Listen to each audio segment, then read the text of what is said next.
Oke, gua harap sih kalian gak bosen-bosennya nonton ngelantur ya. Karena emang belakangan ini kalau kalian cek channel gua lagi sering-seringnya ngebahas animasi. Karena ya akhir-akhir ini entah kenapa lagi banyak-banyaknya ya film animasi ya. Terutama untuk bulan kemarin, bulan Juni, buset udah gua bahas Inside Out 2, Ultraman Rising. Kapan lagi kan ngelantur bahas Ultraman ya, Ultraman Rising. Dan gue suka lagi si Juki, animasi lokal yang meskipun sampah. Despicable Me 4. Belum bulan Juli. Wah, lebih gila lagi bulan Juli. Mungkin buat kalian para ngelantur korps yang wibu ya, mungkin akan terhorny-horny ya untuk menonton channel ngelantur karena cukup banyak anime yang bakal gue bahas di bulan Juli. Ya, salah satunya gue bakal mulai dari anime yang satu ini yang bikin gue tertarik sekali. Gue suka banget sama animenya. Udah lama gue nggak suka sama anime baru yang bikin jantung gue kembali berdebar-debar seperti dulu gue pas masih kecil nonton Naruto tuh ya. Perasaan itu akhirnya kembali lagi ketika nonton anime yang satu ini. Dan ya aminin aja, besok gue juga bakal nge-review Demon Slayer season 4 ya. Meskipun episode 1 sampai 7-nya sampah sih. Cuman emang katanya sih kan episode 8-nya kan gila banget dan gue belum nonton, tinggal episode 8. Kalian tunggu aja reviewnya besok. Semoga nanti gue edit tepat waktu ya. Dan My Hero Academia juga buat kalian yang nungguin season 7-nya meskipun sampah juga. Seasonnya nggak jelas ya. Tapi ya semoganya nanti juga gue bakal review di bulan ini. Jadi tungguin aja. Dan terutama untuk anime yang kali gue akan bahas, gue bakal racunin kalian semua buat nonton anime yang satu ini.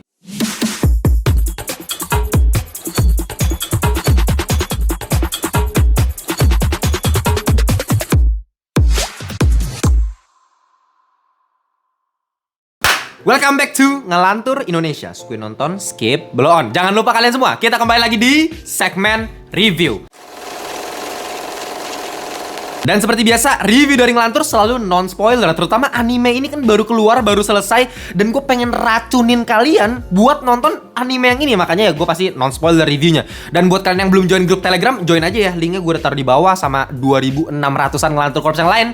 Kalian bisa ngobrolin anime, TV series, atau film apapun itu. Terserah kalian, tinggal join aja, feel free aja. Oke, langsung aja kita akan membahas sebuah anime berjudul Kaiju Number 8.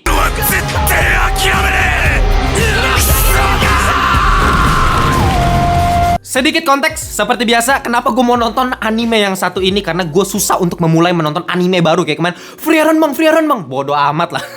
Tapi ya, untuk kaiju-kaijuan kan gue cukup suka. Gue gak suka tokusatsu, tapi gue suka nonton kaiju. Gue suka nonton Godzilla, makanya gue cukup tertarik.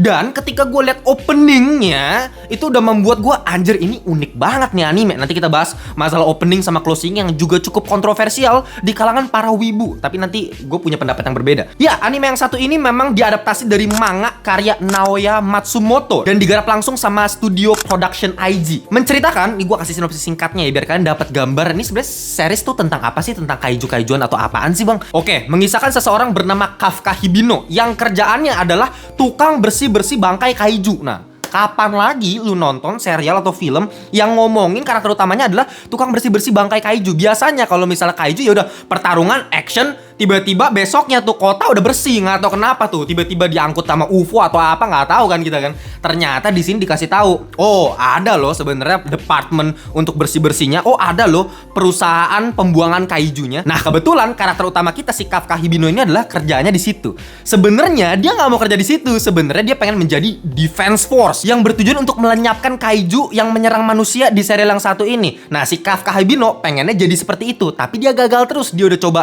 kalau nggak salah 12 kali dia mencoba untuk masuk ke defense force tapi nggak keterima. Dan suatu ketika anehnya ada satu kaiju yang masuk ke mulutnya si Kafka Hibino ini. Dan uniknya dia langsung berubah menjadi kaiju humanoid gitu. Nah seperti yang kalian bisa lihat di posternya. Makanya dikasih kode Kaiju Number 8. Seperti biasa lah, sebenarnya secara formula cerita template banget ya. Lu udah berkali-kali temuin lah di anime-anime lain. Karakter utama yang punya cita-cita yang cukup tinggi sehingga orang lain tuh ngeremehin karakter utama ini.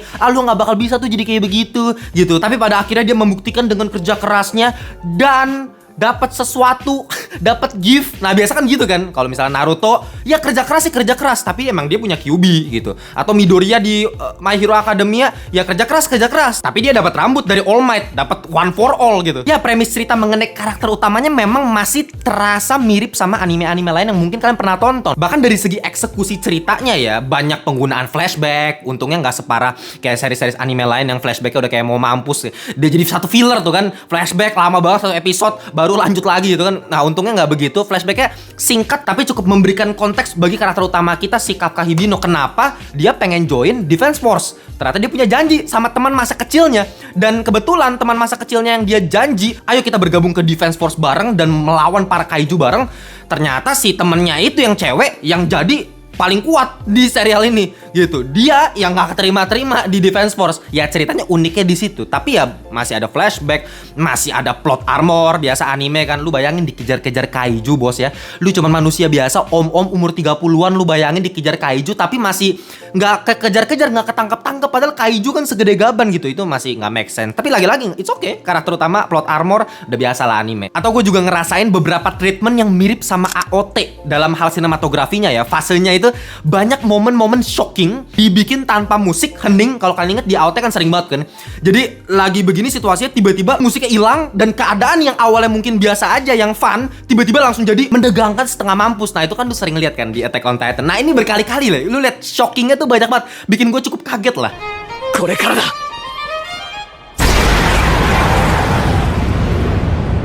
Mungkin kalian ngerasa anime ini adalah gabungan dari beberapa anime yang populer, makanya kerasa klise gitu, template banget ceritanya. Kayak Defense Force di anime ini yang bertujuan untuk melenyapkan kaiju, ibarat di Attack on Titan kan Survey Corps-nya yang bertujuan untuk melenyapkan para titan. Nah, sedangkan di sini si Kafka Hibino malah dapat kekuatan kaiju yang notabene lawan Defense Force. Sedangkan di Attack on Titan, Eren Yeager dapat kekuatan Titan yang notabene lawannya Survey Corps. Ya, ceritanya masih mirip banget secara premis ya. Atau misalnya dari timnya, kelasnya. Jadi diceritakan ketika si Kafka Hibino ini berhasil masuk ke Defense Force, ya dia kan sama angkatannya dia yang memang baru pertama kali berhasil menjadi Defense Force. Dan treatment cara mereka bergaul gitu ya, itu bener-bener sama kayak menurut gue sih My Hero Academia ya. Ya kelasnya si Midoriya. Jadi ketika si Midoriya lagi semangatin yang lain, terus lu lihat kan beberapa kali di shot close up ke karakter-karakter temen-temennya tuh, dan semuanya tiba-tiba langsung ke respect ke Midoriya gitu. Oh iya, let's go.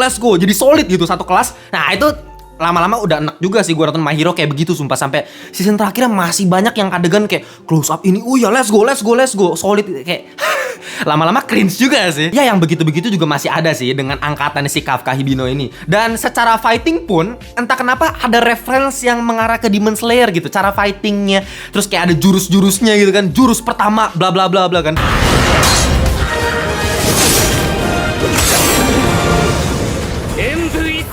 Dan secara hero-nya sendiri ada level-levelnya juga. Kayak One Punch Man kan ada S, rank 1, rank 2, rank 3. Ya ini gak se-obvious di One Punch Man atau di My Hero Academia rank-ranknya. Tapi di sini juga ada lah sistemnya gitu, yang kayak paling kuatnya ini wakil kaptennya yang kedua, terus ada yang ketiga gitu lah. Dan yang bikin gue agak mixed feeling sama anime ini, di satu sisi ini kan anime fast pace ya, cepet banget. Jadi season pertamanya ini kan terdiri dari 12 episode. Tapi sepanjang 12 episode kayak ceritanya tuh udah hampir semuanya kebuka. Banyak plot hole yang dibangun di episode awal-awalnya bener-bener udah kejawab tuh di episode ke-12-nya.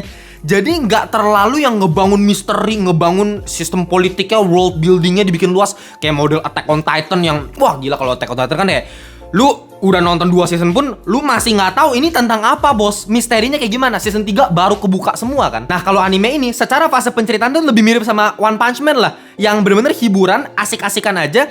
Karena si Saitama udah dikasih tahu dari awal udah kuat aja gitu. Ya latihannya cuma dikasih lihat berapa scene doang kan. Nah sama si Kafka Hibino, ketika monster kaiju itu masuk mulut terus tiba-tiba dia berubah jadi kaiju, itu nggak dikasih lihat latihan dia untuk bisa menguasai mode kaiju gitu. Jadi beda kayak Naruto nguasain Kyuubi kan, buset berapa ratus episode itu kan, sampai Naruto bisa bener-bener menguasai Kyuubi itu ya udah di akhir-akhir baru bener-bener let's go Kurama ya kan. Kalau ini lebih ke anime yang sekali tonton ya buat hiburan aja. Gua aja sempet bingung ketika si Kafka Hibino berubah menjadi kaiju humanoid gitu ya. Tapi tiba-tiba dia bisa berubah ke bentuk manusia normalnya dan gak dikasih lihat effortnya gimana atau dia kontrolnya tuh kayak gimana, tiba-tiba aja berubah. Dan ya pada awalnya gua kira ini bakal jadi anime yang cuma sekali tonton dan gak bakal ada impactnya buat gua. Ya udahlah, cuma sekedar asik-asikan doang. Gua pikir gitu. Tapi ternyata setelah gue nonton ini sampai habis, gue mulai ngerasa ini anime meskipun secara template tadi gue udah bilang ya banyak banget kemiripan dengan anime-anime lain formulanya, tapi secara eksekusi semuanya tuh menurut gue cukup on point ya. Pertama kita ngomongin karakter dulu, karena memang untuk kita bisa suka sama anime pasti kita harus suka dulu sama karakternya. Karakternya harus dibikin lovable dulu. Kafka Hibino. Lu bayangin, biasanya anime selalu bocil ya kan. Lu mau dari Luffy lah, Naruto lah, Midoriya lah. Sedangkan si Kafka Hibino ini umur 30-an, bapak-bapak yang udah nggak punya niatan, udah males, udah putus harapan untuk menjadi defense force gitu ya. Makanya dia juga jadi tukang bersih-bersih kaiju aja lah. Ketika ada satu orang yang datang ke hidup dia, dan menurut gue ini adalah formula yang mirip-mirip sama Pixar Disney, dimana A plus B sama dengan C. Jadi karakter A, ketika ada karakter B datang ke hidup dia, tiba-tiba jalannya jadi berubah. Terjadilah anime Kaiju Number 8 ini karena adanya si Reno Ichikawa yang di awal kelihatannya kayak cool gitu ya. Ibarat udah kayak Sasuke-nya lah kalau di Naruto. Tapi ternyata ini bukan orang-orang brengsek yang sok cool yang bener-bener jadi musuhnya si Kafka Hibino gitu. Ternyata dia malah jadi best friend ya, bestie-nya. Ini yang gue suka, jadinya terkesan realistis dan gak terlalu anime banget yang dibikin alay. Bahkan ada satu karakter yang namanya tuh Kikoru Shinomiya, yang diplot sebagai karakter yang paling kuat di angkatannya si Kafka Hibino sebagai orang yang baru pertama kali masuk jadi defense force gitu. Nah, gua kira si Kikoru ini bakal berakhir menjadi seperti kayak Tatsumaki gitu, yang rank 2 di OPM, songongnya minta ampun, ngeselin mampus, dan jadi kesannya kan apa ya? Ya anime gitu loh. Selalu ada yang songong, selalu ada yang sok keren, dan selalu ada yang kayak kuat sendiri gitu. Tapi di sini si Kikoru yang awalnya kelihatan songong, ternyata dia lama-lama kayak bisa respect juga, malah jadi temenan juga sama Kafka Hibino. Jadi dinamika karakternya tuh bener-bener super duper realistik kayak kehidupan kita di dunia nyata sih. Dan yang paling penting, semua karakter ini bisa jadi lovable. Si Reno Ichikawa lovable banget. Bahkan ya si Kikoru tadi yang songong awalnya, ini gue bakal benci nih karakter kayak gini. Ternyata gue juga disuka. Gue malah jadi nge-shipin si Kafka sama si Kikoru gitu. Atau misalnya ada satu karakter yang menjadi wakil kapten di anime ini, namanya itu Shoshiro Hoshina. Jujur kalau misal kalian tanya karakter favorit gue di series Kaiju Number 8 ini siapa? Ya itu, si Shoshiro Hoshina ini. Wakil kapten yang di awal kelihatannya kayak ya ketawa-ketawa bisa ngakak gitu ya. Ya receh lah orangnya. Gue bener-bener kayak terhibur sama karakter ini. Ini receh banget nih orang. Tapi pas serius, ngeri, keren gitu. Bahkan ibaratnya hero nomor 1 di serial ini yang bisa membuat angkatan karakter utama di serial ini terinspirasi gitu untuk pengen menjadi defense force. Mina Ashiro jadi cewek yang rank 1-nya, yang paling kuatnya. Ini jarang-jarang terjadi. Biasa anime kan selalu nomor 1-nya selalu cowok gitu. Nah di sini mungkin dimasukin feminisme, tapi secara subtle gue sukanya. Nggak terlalu blak-blakan feminisme yang gimana-gimana banget. Ya udah, make sense aja kok wanita jadi nomor 1, kenapa harus cowok? Ya kan? Ditambah lagi si Mina Ashiro ini memang diceritakan pada awalnya adalah temannya si Kafka Hibino. Tapi beda jalur. Kafka Hibino jadi tukang bersih-bersih kaiju, dia jadi yang paling kuat di anime ini. Dan menurut gua karakter lovable gitu, cantik banget, kalem. Satu hal lagi yang gue temukan sangat positif dari anime ini adalah sisi realistisnya itu, dimana angkatan pertama yang notabene sangat-sangat berbakat gitu ya.